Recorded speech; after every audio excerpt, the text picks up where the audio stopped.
Guys আজকে আমি একটা মিনি ব্লগ শেয়ার করব। তো দেখো আমি আজকে কী রান্না করি।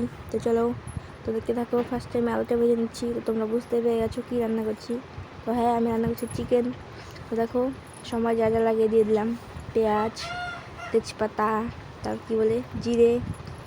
তো এই সাইডে আবার ভাত বসিয়ে দিয়েছি, তাড়াতাড়ি হয়ে যাবে আর কি। তো এখন পেঁয়াজটা হয়ে গেছে ভাজা ভাজা, এখন চিকেনটা ঢেলে দিলাম গাইস। তো আমি যেভাবে পারি সেভাবে রান্না করছি, কেউ আবার ভুলভাল কমেন্ট করো না।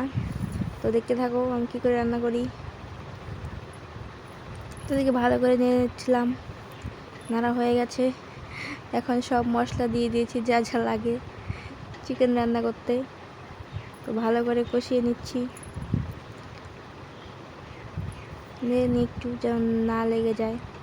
তো ওদিকে ভাতটা প্রায় হয়ে এসছে, নামিয়ে নিব।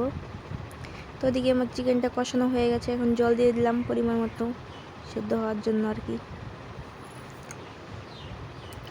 তো এখন দাঁড়িয়ে নিচ্ছি আবার একটু ভালো করে। তো ঢাকা দিয়ে দিব। তো দেখো ঢাকনা খুলে এখন ঝোলটা টকবক করে ফুটছে। তো এখন দিয়ে দিলাম মিট মশলা। তোমার মাংস রান্না কমপ্লিট। তো এখন আমি গ্যাসটা মুছে নিচ্ছি গাইস, কষ্টের কাজ এগুলো, গ্যাস মোছা। তো হয়ে গেছে চকচকা, দেখো আমার মুখ দেখা যাচ্ছে। আর এদিকে বাসনগুলো ধুয়ে নিব।